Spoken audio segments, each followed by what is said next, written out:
にちは、シエルちゃんです。アシスタントのグミジーです。今回は、豆腐で作るお豆腐団子を作っていくよ。今日はお団子ですか？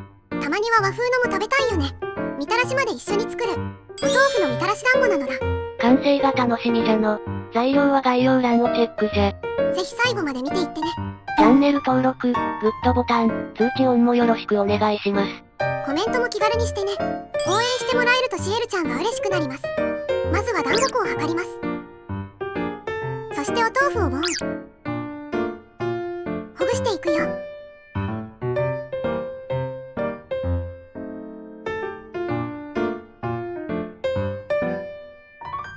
粉気、豆腐のダマがなくなって耳たぶくらいの硬さがいいって言うよね。べちゃついたり硬すぎるときは粉やお豆腐を少し加えて調節してね。では成形に参るでござる。急に和風にならないでください。だいたいあなたの一口くらいの量をとって手のひらでコロコロ。こんな感じ。それを指でグッ。真ん中をへこませます。なんでだっけ？火通りを良くするためですね。表面積が増えてタレが絡みやすくなるのもありますぞ。ほいほい。では全部丸めちゃいます。ちっちゃいバージョンもやってみました。で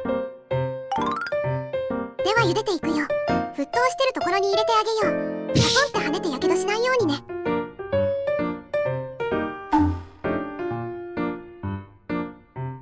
そこにくっついたりするから軽く混ぜてあげよう。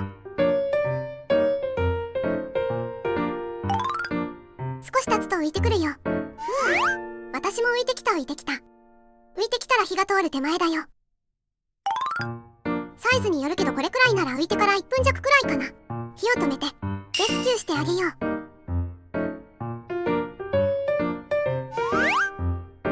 氷水でキュッと冷やすと美味しい食感になるのだ。さながらサウナの後の水風呂ね。整うやつですね。私サウナ入らないけどね。じゃあなんで例えたんですか？ちっちゃいのもやりました。ではみたらしのタレを作っていきましょう。王道の甘じょっぱいのでいくよ。まずは水、お砂糖、白砂糖でやってます。お醤油、片栗粉。火をかける前に必ず片栗粉をほぐしておこう。固まり具合にムラが出ちゃうからね。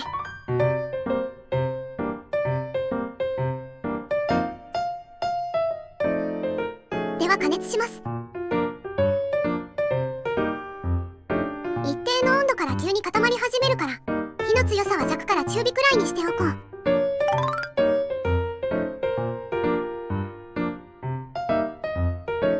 ほらほらきたきた。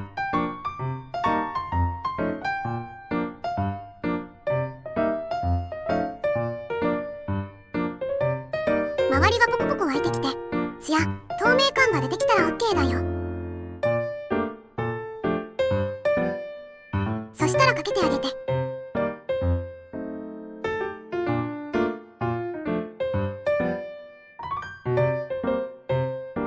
これで完成。